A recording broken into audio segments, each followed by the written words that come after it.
Vamos a abrir nuestra Biblia, déjenla marcada en 1 Corintios capítulo 15, que es donde vamos a estar prácticamente esta tarde. En el año de 2019, esta iglesia estuvimos estudiando la carta primera de los Corintios. Tenemos presente todavía en nuestro corazón todo lo que esta carta dejó y cómo nos ha impactado y cómo estamos caminando a través de ella. Hoy vamos a revisar, lo hemos escuchado, lo escuchamos en los cantos. Como creyentes, como cristianos, estamos gozosos porque estamos festejando al Dios vivo. Sobre Él vamos a hablar revisando este capítulo. Domingo para registro, domingo 17 de marzo de 2022 y se denomina 17 de abril, perdón, se corrige. Es que desde marzo estaba listo esto. Entonces, 17 de abril del 2022. Y la denominación del sermón de hoy, la importancia de la resurrección de Jesucristo. Nos va a presentar Pablo en el argumento que tiene en este capítulo, como si estuviera en un tribunal. ¿Cuáles son las certezas de la resurrección de Jesucristo? ¿Cuáles son las consecuencias de negar la resurrección? ¿Cuál es la garantía de nuestra propia resurrección? El carácter de la resurrección y el consuelo y el estímulo de la resurrección. Uno de los problemas que Pablo enfrentaba en la iglesia de Corinto estaba en relación con la doctrina de la resurrección de los muertos. Tenían la total convicción de que Cristo había resucitado. No había duda en cuanto a ello, que Él había resucitado de entre los muertos. Pero la duda de los corintios era en cuanto a la resurrección de ellos. Había duda y muchos no creían. En el capítulo 15 de Primera de los Corintios, Pablo nos presenta argumentos que ambas cosas están conectadas y lo vamos a hacer, y con implicaciones fuertes y graves, y con implicaciones de vida para nosotros los creyentes. Si no hay resurrección de los muertos, luego entonces Cristo tampoco resucitó. El punto aquí es que Cristo no resucitó, el cristianismo entonces no tiene ningún sentido. Todas aquellas restricciones que nos podemos poner en una vida de cristianos no tienen sentido.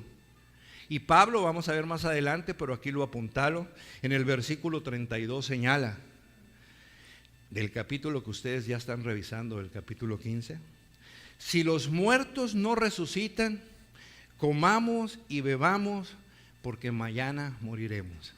Pensamiento que los impíos ejercen todos los días, no obstante de estar dañando sus cuerpos. Alguien aquí pudiera preguntar, a ver, espérate, ¿cómo es que en una iglesia cristiana hay quienes niegan o tienen duda acerca de la resurrección de los muertos? ¿En una iglesia cristiana esto? Para que podamos trascender en este contexto en el que vamos a estar caminando, debemos de ver la situación cultural de quienes estaban en esa iglesia. ¿Sí? Definitivamente ese trasfondo cultural es el que marca la pauta del por qué ellos tenían dudas o no creían en la resurrección de los muertos. Los griegos creían que el cuerpo físico, el cuerpo material, era malo, contrario a la pureza del espíritu. Y entonces es que veían a la muerte como un punto de partida para libertar el alma. Y luego decían, el cuerpo es la prisión del alma. ¿Cómo entonces una resurrección para volverla a meter a esa cárcel? ¿Sí? De ahí que vieran a la resurrección corporal como una doctrina que no tenía sentido. ¿Volveríamos a encerrar otra vez a quien ya había sido libertada? Y Pablo los enfrenta de distintas formas.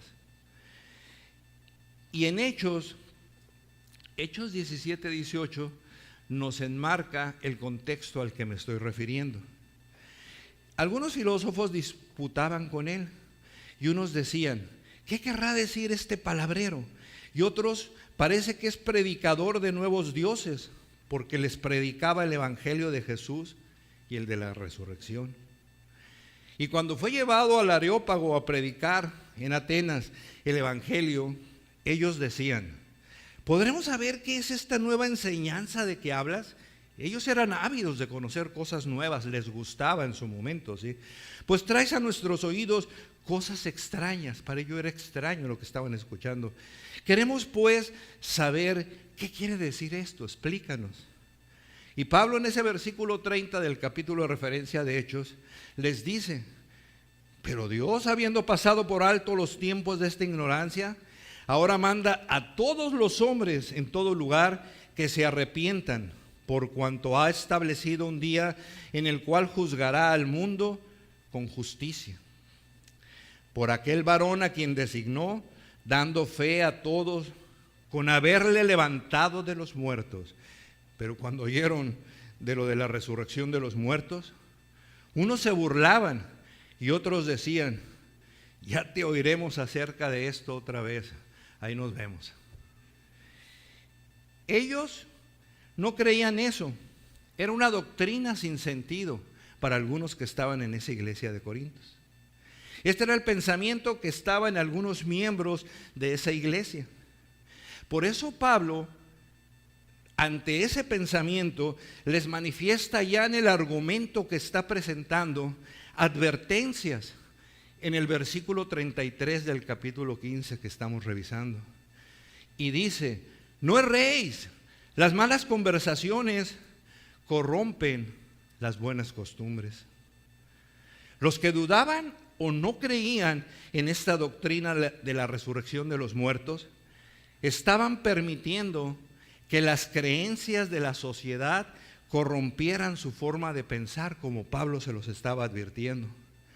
Por ello es que entonces Pablo en todo este capítulo 15 de Primera de los Corintios presenta argumentos contundentes para llevarnos al entendimiento de la implicación preciosa que tiene la resurrección de Jesucristo.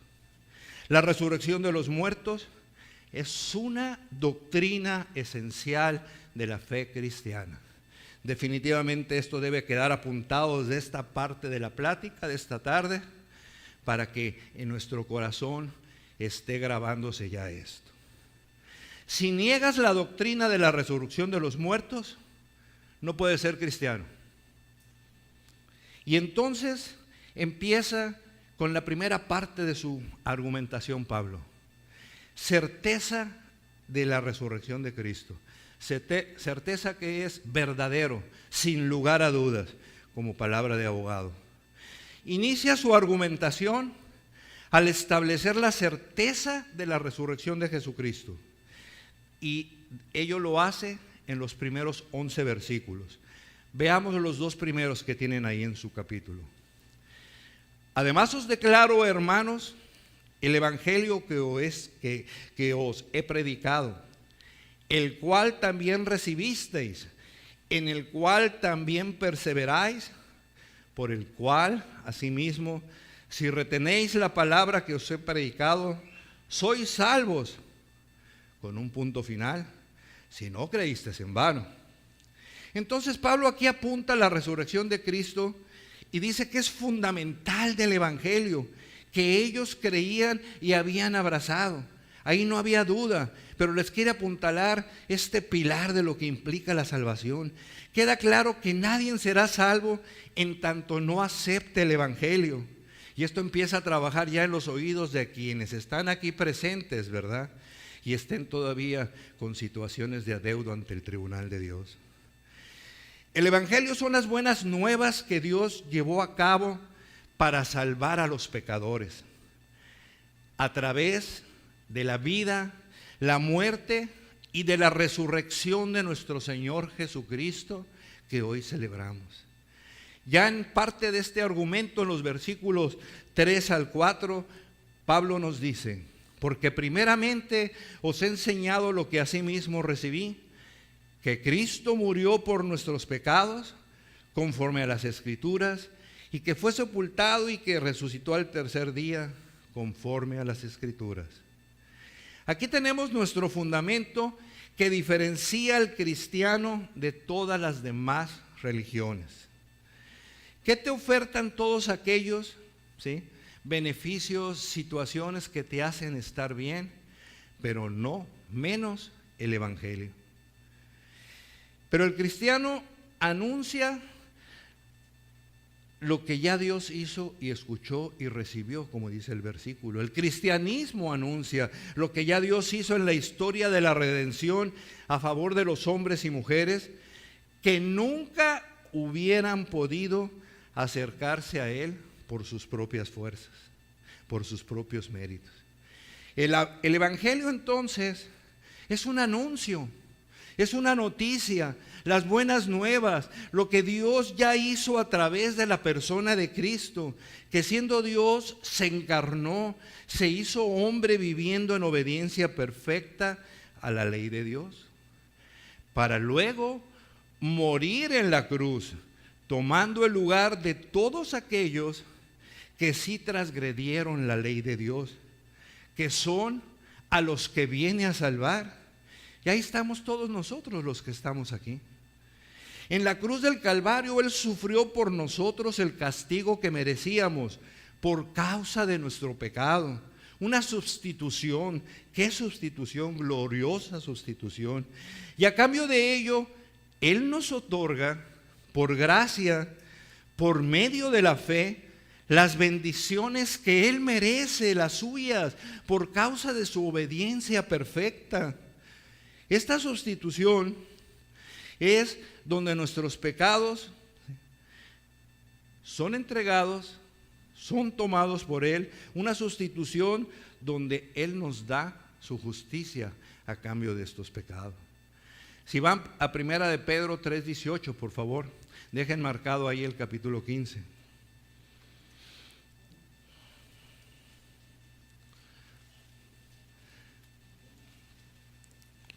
Porque también Cristo padeció una sola vez los pecados, el justo por los injustos, el intercambio, para llevarnos a Dios, siendo a la verdad muerto en la carne, pero vivificado en espíritu. Ahí está el punto del argumento de Pablo. Solo el cristianismo predica este mensaje, no hay lugar a dudas. La gracia de Dios en Cristo es una característica solo del cristianismo y es la que debemos recibir por la fe para ser salvos. Por eso Pablo expresa en el versículo 2 que debían contener el mensaje del Evangelio para ser salvos, y añade lo que les apunté cuando lo estábamos precisando: si no creíste es en vano. Así pues, nadie puede llegar a ser cristiano a menos que abrace la fe. Lo que Cristo hizo a favor de pecadores a través de su vida, su muerte y su resurrección, que eso es lo que abrazamos y hoy celebramos. Continúa Pablo en su argumento. Vamos a ir caminando, sí, vamos a ir caminando en todos estos versículos. En los versículos del 5 a 10 expresa argumentos para demostrar que la resurrección de Cristo es verdadera. Y dice, no solamente es fundamental del Evangelio, sino que es un hecho incuestionable de la historia. No hay lugar a dudas, no hay prueba que en su momento pueda determinar que hay una situación contraria a ello. Y entonces, en su capítulo 15, que ya tienen ahí, vayamos al versículo 4, casi al final: y que fue sepultado y que resucitó al tercer día conforme a las Escrituras, y que apareció a Cefas y después a los 12, después apareció a más de 500 hermanos a la vez, de los cuales muchos viven aún y otros ya duermen. Después apareció a Jacobo, después a todos los apóstoles, y al último de todos, como un abortivo, me apareció a mí. Comentábamos que nos estamos prefigurando que estamos en un tribunal escuchando los argumentos de Pablo respecto de la resurrección de entre los muertos. En un tribunal del hombre para demostrar la verdad que pueda ser y estar en juego en ese juicio, la etapa de las pruebas es fundamental. Dentro de ellas, los testigos oculares juegan un papel fundamental por medio de su testimonio. Y aquí están los testigos que Pablo nos está presentando en su argumentación. Ahora, los testimonios que el apóstol Pablo presenta se ven fortalecidos en tanto que fueron personas, y lo vemos a través de todos los que escribieron el Nuevo Testamento, dispuestas a efecto de que la verdad de los hechos prevaleciera, a padecer sufrimientos, incluida la muerte. Pero da garantía también los preceptos y principios que Jesucristo inculcó en ellos, incluso que fue con los que trabajó a la última parte de su ministerio. Pablo menciona una lista de testigos cuyo testimonio es contundente. Aquí un punto: tú presentas pruebas. Los opositores del cristianismo nunca pudieron presentar prueba alguna para la posición que ellos mantenían de duda o de negación de la resurrección entre los muertos. ¿Cuál hubiera sido la prueba contundente que ellos hubieran podido haber presentado? Luego viene a su mente el cuerpo, el cadáver de Jesucristo. Otro hecho fundamental fue que cuando ya ese cuerpo, ese cadáver, fue puesto en la tumba, se puso una guardia romana para que la cuidara. Y todos aquellos discípulos que estuvieron con él, que en su momento lo que vieron les impactó, no obstante que Cristo había trabajado con ellos, anunciándoles lo que iba a padecer, que iba a morir, no estaban organizados para burlar esta guardia. El primero de los que usa Pablo como testigos, ni más ni menos, es el apóstol Pedro, a quien Jesucristo le había dicho que él, ¿qué iba a hacer con él? Lo iba a negar 3 veces, ¿sí? Lo cual hizo. Pero ya en el libro de los Hechos, y lo menciono así, estamos trabajando con una situación del entorno completo de la resurrección, no nos podemos meter a muchos detalles. Ya en el libro de los Hechos vemos a un Pedro que está transformado, lleno de convicción, predicando a Cristo. Y la pregunta es, ¿qué fue lo que cambió a este hombre? Y Pablo nos dice en su argumento, vio al Cristo resucitado. En el versículo 5 Pablo argumenta que los otros testigos fueron los 12 discípulos que lo acompañaron, también transformados. Pregunta ¿por qué? Porque también vieron al Cristo resucitado. La parte contraria quiso desmentirlos, y ustedes la conocen, esa parte de la historia, diciendo que se habían robado el cuerpo. Nunca presentaron pruebas, como lo señalé, para que ello pudiera desmentir a los que ya estaban siendo testigos. Todos estos testigos mantienen su testimonio y lo que predicaron del Cristo resucitado. No obstante que, con excepción de todos ellos, Pablo, todos los demás murieron martirizados. Ya viene a nuestro pensamiento, ¿quién puede estar sosteniendo hasta con su vida la mentira?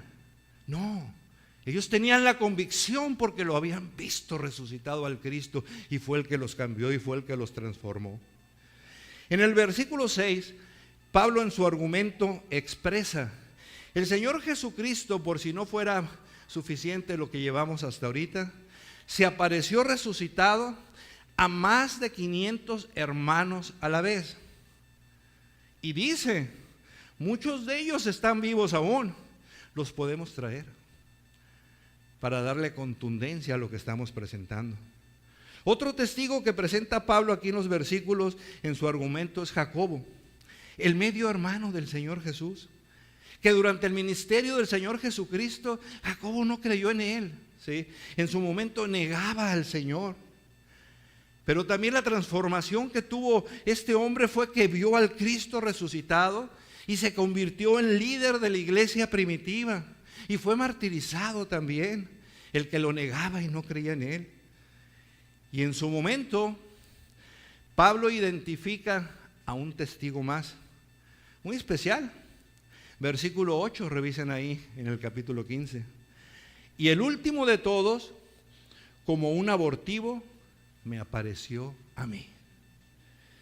Dice, me apareció a mí. A la pregunta, ¿qué cambió a Saulo de Tarso, el gran perseguidor de la iglesia cristiana? ¿Qué lo cambió? Y podemos ir a Hechos capítulo 9, ¿sí? Vayan a Hechos 9 rápidamente y vamos a ver entonces lo que Pablo está señalando aquí en su argumento de él mismo. Saulo, respirando aún amenazas y muerte contra los discípulos del Señor, era perseguidor de la iglesia. Mas yendo por el camino, aconteció que repentinamente le rodeó un resplandor de luz del cielo, y cayendo en tierra oyó una voz que le decía: Saulo, Saulo, ¿por qué me persigues? Él dijo: ¿quién eres, Señor? Y le dijo: yo soy Jesús a quien tú persigues. Dura cosa te es dar coces contra el aguijón. Él, temblando y temoroso, dijo: Señor, ¿qué quieres que yo haga? Y los hombres que iban con Saulo se pararon atónitos, oyendo a la verdad la voz. Ahí está la respuesta de qué fue lo que transformó a Saulo en Pablo, el gran misionero. En Hechos 9:20, Pablo ya predicaba del Cristo resucitado. Enseguida predicaba a Cristo en las sinagogas, diciendo que este era el Hijo de Dios. Pero Saulo mucho más se esforzaba y confundía a los judíos que moraban en Damasco, demostrando que Cristo Jesús estaba vivo. ¿Qué lo cambió? Vio al Cristo resucitado. Vio a Cristo resucitado. Todas estas son evidencias de la resurrección, contundentes y sin prueba en contrario. Hasta ahorita vamos caminando ya en este juicio sin que exista algo que esté desmintiendo. Hechos, ¿sí?, que los corintios aceptaban, lo dijimos y lo apuntamos al principio en el versículo 11, porque sea, del capítulo 15, porque sea yo o ellos, así predicamos. ¿Y qué dice ahí? Y así habéis creído. Ellos creían en esta doctrina, en este pilar del cristianismo, ¿sí? Creían en la resurrección de Jesucristo, pero de algunos de ellos negaban la resurrección de los muertos.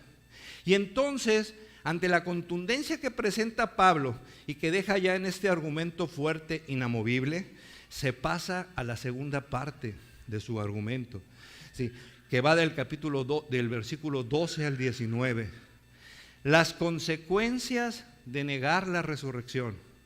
Puede ser que muchas veces a lo mejor has pasado por estos versículos y en su momento no trascendemos lo que implica esas consecuencias negativas de que así hubiera sido, que sabemos que no. El argumento de Pablo: si no hay resurrección de muertos, entonces Cristo no resucitó. Si no resucitó, se derivan conclusiones con grandes implicaciones, graves implicaciones. Vean el versículo 12 y 13 de su capítulo. Pero si se predica de Cristo que resucitó de los muertos, como dicen algunos entre vosotros, ¿cómo dicen algunos entre vosotros que no hay resurrección de muertos? Porque si no hay resurrección de muertos, tampoco Cristo resucitó. Las implicaciones. Una de las primeras implicaciones: la predicación del evangelio no tendría ningún valor. Nada de lo que estamos diciendo aquí tendría valor. Así como tampoco tendría valor el hecho de que creamos en Él. Versículo 14.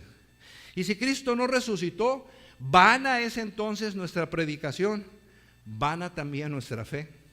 Si Cristo no resucitó, todos los que nos decimos cristianos estamos equivocando nuestra vida. Vámonos a otro lado. Vana nuestra predicación, vana nuestra fe. En este argumento de Pablo, el cristianismo no tiene sentido sin la resurrección. Y todos los testigos que ya fueron presentados en el tribunal para dar su testimonio son mentirosos. y les tomaron la protesta de lo que en los juzgados se dice, que si protestas decir la verdad, si no graves consecuencias tendrás contra la mentira que estás presentando. Versículo 15, y somos hallados falsos testigos de Dios, porque hemos testificado de Dios que Él resucitó a Cristo, al cual no resucitó, si en verdad los muertos no resucitan. Acuérdense que la situación está entre la resurrección de Cristo y la resurrección de los muertos. Si la creen no tienen duda, no la creen tienen duda, pero las dos tienen una conexión. Definitivamente para nosotros los creyentes, los autores del Nuevo Testamento fueron inspirados por el Espíritu Santo. No eran ningunos mentirosos. La mayoría murieron martirizados, como lo señalamos. Pero eso, en cuanto a conclusión, tendríamos que llegar, si Cristo no resucitó, que ellos son mentirosos. Otra implicación, totalmente de esclavitud, no habría salvación. Si Cristo no resucitó, no hay salvación. No habría posibilidad alguna para nadie. Versículos 16 y 17 de su capítulo. Entonces también los que durmieron en Cristo, una forma de decir muerte, perecieron. Un Salvador que está muerto y enterrado no puede dar vida a nadie. Así entonces, en un momento, los que murieron al amparo de esas promesas se aferraron a una mentira sin sentido, absurda. Están tan muertos como cualquier otro incrédulo. Y ellos creían. Y entonces Pablo continúa con su argumento. En tanto que Cristo no resucitó, los cristianos seríamos, ¿qué dice ahí? Dignos de lástima. Dignos de lástima. Versículo 19. Si en esta vida solamente esperamos en Cristo, somos los más dignos de conmiseración de todos los hombres. El argumento de Pablo: si Cristo no resucitó, si no era quien dijo ser el Mesías profetizado del Antiguo Testamento, la segunda persona de la Trinidad hecha hombre, no hay mayor desgracia en el mundo que ser cristiano. Seguirlo es una desgracia, es andar atrás de una mentira. Esa inconsistencia de los corintios prevalece en la vida de muchos cristianos en las iglesias actuales. Duele escucharlo, pero es una verdad. No podemos creer una cosa y al mismo tiempo, con los hechos de nuestro día a día de lo que estamos haciendo, negar lo que decimos creer. Y muchas veces hay gente afuera que dice: y aquellos son los que se reúnen en aquella esquina de República de Chile y Juan de Dios Paz. No podemos creer en una cosa y negar lo que estamos profesando que somos. Pablo en su argumento es lo que les estaba diciendo. Revisen el versículo 29. De otro modo, ¿qué harán los que se bautizan por los muertos, si en ninguna manera los muertos resucitan? ¿Por qué pues se bautizan por los muertos? Aquí es un texto difícil que no vamos a entrar al fondo, pero quedémonos con el argumento que está presentando Pablo, ¿sí? Y él dice en su argumento: ¿qué representa el bautismo?, pregunta. Y responde: nuestra muerte y resurrección con Cristo para andar en nueva vida. Eso significa, no que el bautismo genere, eso significa, es un testimonio público. Entonces, ¿para qué te bautizas? Si al final de cuentas te vas a quedar tan muerto como cualquiera otro. ¿Por qué te bautizas por un cadáver? ¿Por qué te bautizas por una persona que va a seguir muerta? Porque dices que no hay resurrección. Así pues, el bautismo no tiene ningún sentido.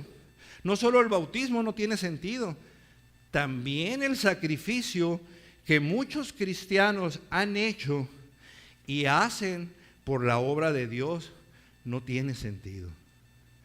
Y Pablo camina con su argumento en los versículos 30 al 32 y pregunta: ¿y por qué nosotros peligramos a toda hora? Os aseguro, hermanos, por la gloria que de vosotros tengo en nuestro Señor Jesucristo, que cada día muero.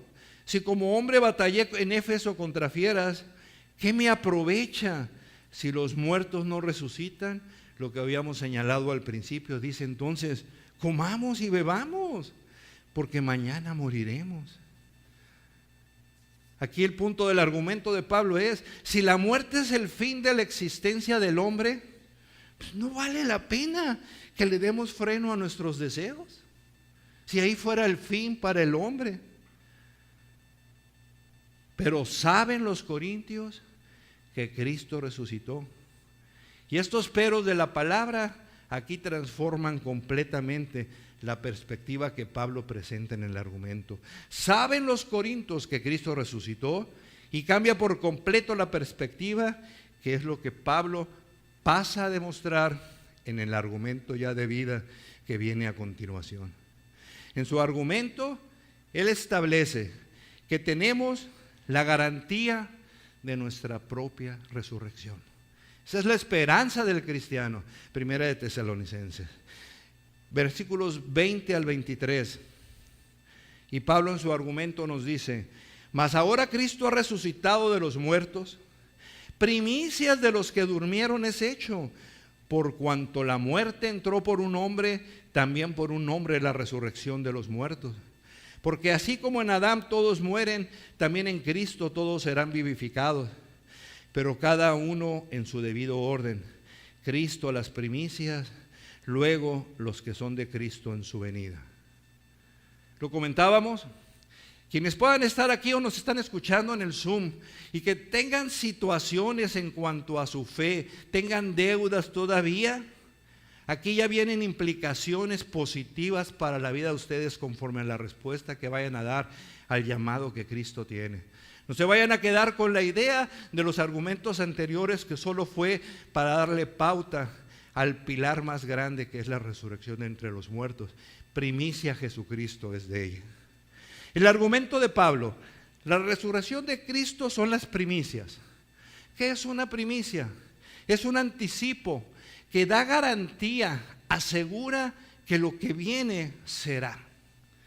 Entonces Cristo resucitó y es el anticipo de nuestra resurrección, que este es un hecho, ¿sí?, que acontece. Él es la garantía para nosotros de que igual seremos levantados de entre los muertos. Así como todos fuimos afectados por la caída de Adán, en Adán todos mueren, dice Pablo, en tanto que todos participaron de la misma rebelión contra Dios. Ahí estamos todos. Pero también todos los que han creído en Cristo participarán en la resurrección de la vida. ¿Por qué? Precioso el glorioso intercambio, sustitución que hizo Cristo por nosotros. Lo cantamos, lo acabamos de decir. Porque en el tribunal de Dios, los cristianos ya no tenemos cuentas pendientes. Ya todo está pagado. El sacrificio fue suficiente y por una única vez. Dice el versículo 21, ahí tienen de su capítulo: porque ya que la muerte entró por un hombre, también por un hombre vino la resurrección de los muertos. El argumento de Pablo: en Adán todos mueren, en Cristo todos serán vivificados. ¿Cuándo será esto? ¿Cuándo va a ser realidad esto? En la segunda venida de Cristo, versículo 23, pero cada uno en su debido orden, Cristo las primicias, luego los que son de Cristo en su venida. Pablo dice: Cristo está reinando a la diestra del Dios Padre. Pero aún hay enemigos por enfrente por conquistar. Y el versículo 25 del capítulo nos dice: porque preciso es que Él reine hasta que haya puesto a todos sus enemigos debajo de sus pies. Tú escuchas esta palabra de enemigos y dices: ¿enemigos?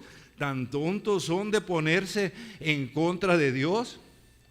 Nosotros éramos enemigos de Cristo antes de que Él nos salvara, antes de que Él nos conquistara. Éramos enemigos. El versículo 26, Pablo continúa en el argumento, ¿sí?, porque tiene que llegar a conclusiones. Y el postrer enemigo que será destruido es la muerte. Y la pregunta es entonces, para muchos esa es una preocupación, otros ni piensan, pero en su momento no la conciben. ¿Cuándo será destruida la muerte? Cuando los que morimos en Cristo seamos resucitados. La muerte nunca más tendrá potestad sobre nosotros. Y eso nos debe hacer caminar verdaderamente con esa seguridad, ¿sí? Con una seguridad que implique lo que el último de los versículos de este capítulo nos va a señalar. Firmes en el servicio al Señor, que eso es lo que debemos de hacer. Muchas gracias. La muerte nunca más tendrá potestad sobre nosotros. Entonces, aquí la pregunta es, luego hay muchos que se preguntan, ¿cómo serán nuestros cuerpos? ¿Sí? Y Pablo continúa en el cuarto punto de sus argumentos, el carácter de la resurrección. En su argumento usa una imagen de una semilla para ilustrar la transformación que experimentarán nuestros cuerpos resucitados. Revisen el versículo 35 al 37. Pero dirá alguno, ¿cómo resucitarán los muertos? ¿Con qué cuerpo vendrán? Necio, lo que tú siembras no se vivifica, si no mueres antes. Y lo que siembras no es el cuerpo que ha de salir, sino el grano desnudo, ya sea de trigo o de otro grano. Pablo nos explica el argumento y dice, la semilla no fructifica a menos que muera, tiene que morir. La semilla tiene que podrirse para que de ella pueda salir vida. Mediante su proceso en que se está descomponiendo en la tierra, es que da paso al árbol fuerte, grande, precioso y fructífero que será. Así sucederá con los cuerpos de los creyentes. Qué precioso, ¿no? Versículo 42 del argumento de Pablo. Así también la resurrección de los muertos se siembra en corrupción, resucitarán ¿en qué? En incorrupción, dice ahí la palabra. Pablo argumenta, los cuerpos de los creyentes son como esa semilla que hemos referido, sembrada en la tierra. Son enterrados por un tiempo pasajero, no importa el tiempo, es pasajero, hasta que sean levantados en algún día, cuando llegue el cumplimiento de los tiempos. En una condición superior a la que ahora tenemos.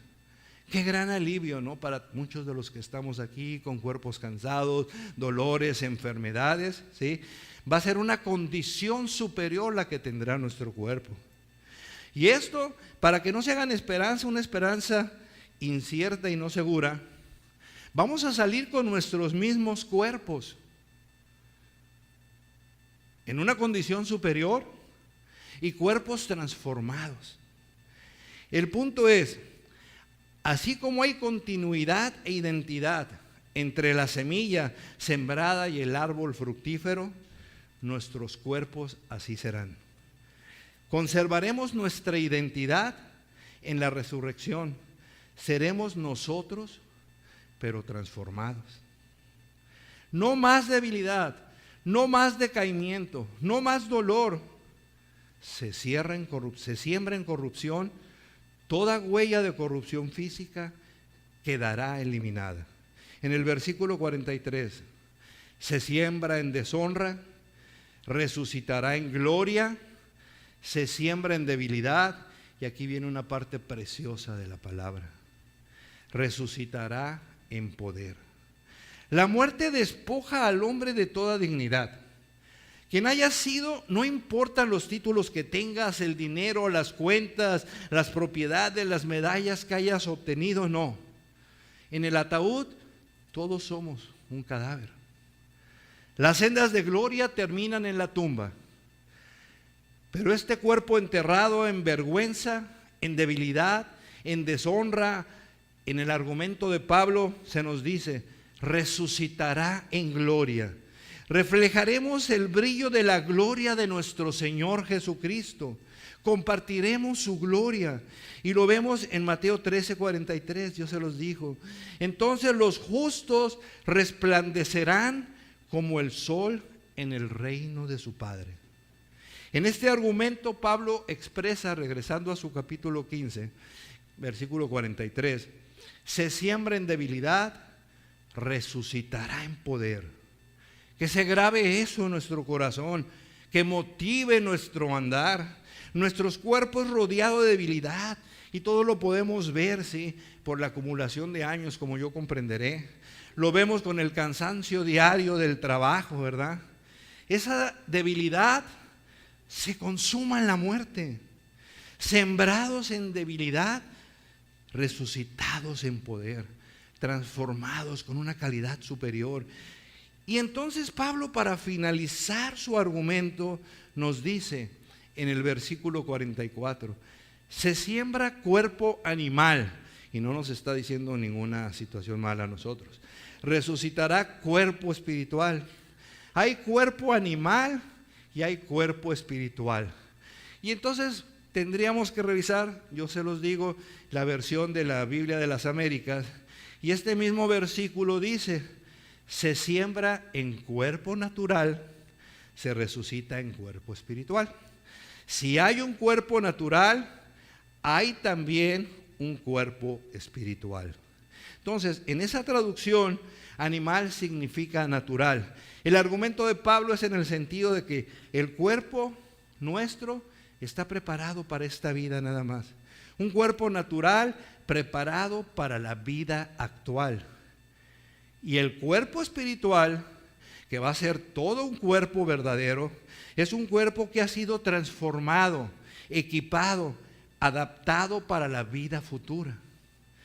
Es espiritual no porque en su momento no lo vayamos a ver, no nos puedan ver, no, definitivamente es espiritual porque estará lleno del Espíritu Santo, que en el ejercicio de nuestro día a día, la palabra nos llama a ser llenos del Espíritu, a caminar en el Espíritu, y la forma de hacerlo es saturándonos de la palabra de Dios. Entonces ese cuerpo espiritual es un cuerpo que ha sido transformado, equipado, es espiritual porque estará lleno del Espíritu Santo, totalmente dominado y dirigido por el Espíritu. ¿Qué diferencia tiene esto? Que allá nunca más, allá en el cielo, seremos tentados a seguir los impulsos naturales de nuestro corazón que sí hacemos aquí en la tierra, que muchas veces son contrarios a la voluntad de Dios. Esa es la esperanza que tenemos en Cristo entonces. No se trata de una mera resucitación. El punto no es ese. Podemos pensar que algunos corintios así lo veían en su momento, que quedara única y exclusivamente en cuanto a una situación de resucitación. Es que una transformación, es una transformación. Vean su versículo 50 del capítulo 15 que revisamos. Esto digo, hermanos, que la carne y la sangre no pueden heredar el reino de Dios, ni lo que se corrompe heredará lo incorruptible. Nuestros cuerpos no están preparados para la vida del cielo. En el versículo 51 del capítulo, he aquí os digo un misterio, no todos dormiremos. Aquí viene una explicación preciosa en el argumento de Pablo. Pero todos seremos transformados en un momento, en un abrir y cerrar de ojos. Momento es una palabra griega átomo, que significa indivisible. Pablo en su argumento está diciendo, en un átomo de tiempo, en una partícula indivisible, seremos transformados. Y continuando con esos versículos que estamos leyendo, a la trompeta final, pues la trompeta sonará y los muertos resucitarán incorruptibles y nosotros seremos transformados. Porque es necesario que esto corruptible se vista de incorrupción y esto mortal se vista de inmortalidad. Les decía que Pablo presenta una explicación preciosa aquí de su argumento, porque nos dice, los que estén vivos cuando nuestro Señor Jesucristo regrese en gloria, serán arrebatados y transformados. Y todos los creyentes que han muerto, habiendo sido Cristo la primicia, resucitarán primero. Los que estén vivos en el tiempo del arrebatamiento acompañarán a estos muertos en Jesús que resucitan primero y todos juntos recibirán al Señor en el aire. Qué preciosa explicación nos da Pablo, porque nos deja claro entonces lo que sucede con los que durmieron en Cristo, teniendo la convicción de lo que es la certeza de la resurrección entre los muertos, y los que en ese momento estén vivos, que serán transformados con cuerpos glorificados para poder, junto con los que durmieron primero, ¿sí?, teniendo el beneficio de esas primicias de Cristo, todos juntos recibir al Señor. Ahora bien, ante toda esta expectativa, que la sabemos porque ahí está en la palabra, y la resurrección no tiene que ser probada, porque si está en la palabra es verdad. Entonces es una certeza, es una garantía para nosotros. Aquí el punto es, recolectando todas estas partes del argumento de Pablo, ¿cómo tenemos que vivir los cristianos? ¿Cómo debemos generar nuestro testimonio de que verdaderamente hacemos lo que profesamos? Y es la quinta y última parte del argumento que Pablo nos presenta. Los cristianos podemos enfrentar el futuro con esperanza, a pesar de la realidad de la muerte. Eso es indiscutible. Pero ya no nos preocupa, porque tenemos la certeza de lo que sucede. Y revisemos los versículos 54 al 57 en la parte final del argumento de Pablo. Pero cuando esto corruptible se haya vestido de incorrupción y esto mortal se haya vestido de inmortalidad, entonces se cumplirá la palabra que está escrita: devorada ha sido la muerte en victoria. El 55, ¿dónde está, oh muerte, tu victoria? ¿Dónde, oh sepulcro, tu aguijón? El aguijón de la muerte es el pecado, y el poder del pecado es la ley. Pero a Dios gracias, que nos da la victoria por medio de nuestro Señor Jesucristo, que es lo que estamos celebrando ahora. Podemos decir que la muerte nos persigue en el ejercicio de toda nuestra vida. A muchos nos está mandando ahí señales. A los que en su momento manejan rápido, por ahí pasas por un accidente y dices, le voy a bajar, porque estás viendo lo que está enfrente de ti. Me lo digo a mí. La enfrentamos de diversas maneras, la muerte. Muchas veces la ignoramos, la hacemos a un lado, mas un día la vamos a enfrentar cara a cara. No podemos decir ni saber lo que vamos a hacer cuando salgamos de la tumba. Eso ya es una especulación que no nos corresponde. Lo que yo sí pienso es que en su momento lo primero que vamos a hacer es adorar al Señor, ¿sí? Pero ¿qué vamos a hacer cuando veamos la tumba de donde salimos?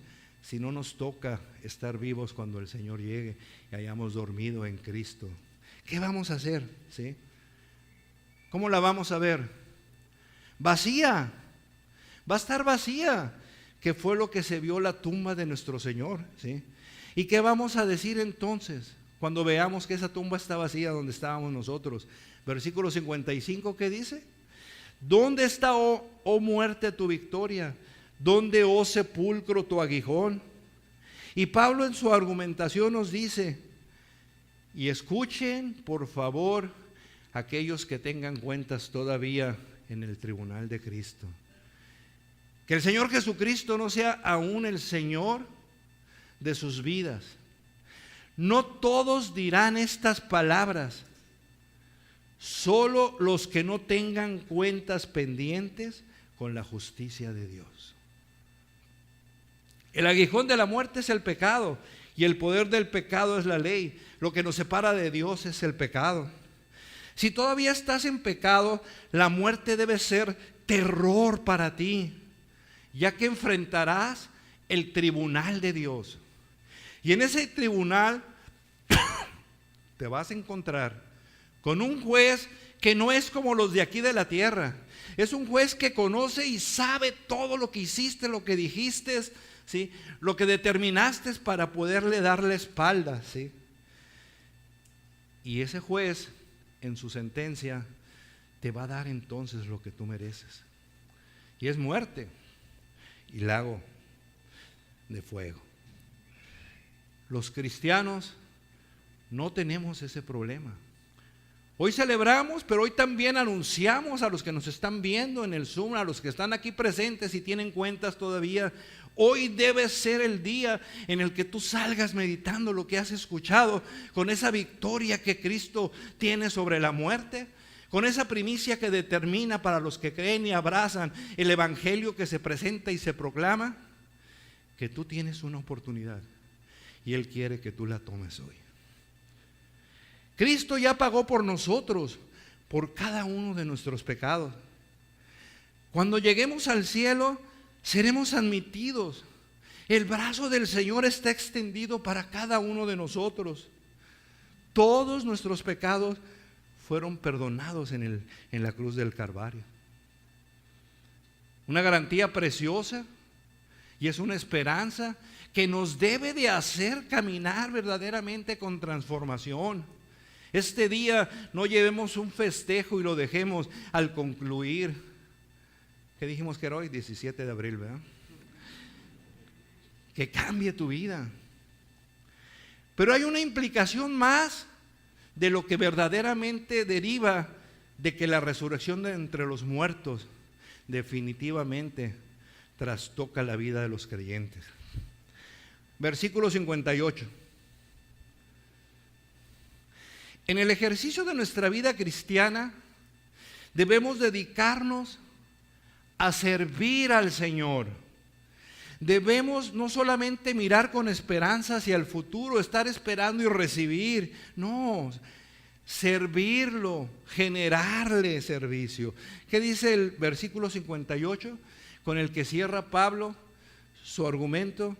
Por tanto, mis amados hermanos, estad, ¿qué? Firmes, constantes, abundando siempre en la obra del Señor, sabiendo que vuestro trabajo en el Señor no es en vano. No es en vano.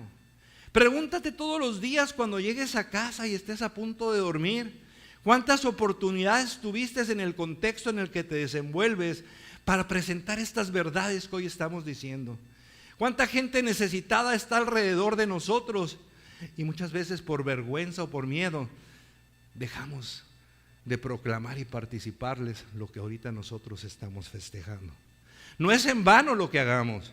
Debemos permanecer firmes, constantes, sirviendo al Señor, sabiendo que nuestro trabajo, el trabajo para Él nunca va a ser en vano. Negar la resurrección tiene sus consecuencias y lo vimos. Creer en la resurrección también tiene sus consecuencias y son las que nos tienen reunidos aquí como cuerpo santo de gracia y paz. Verdaderamente debemos de estarnos preguntando, ¿creemos en esta doctrina? ¿Verdaderamente nuestro ejercicio de vida da testimonio de lo que profesamos?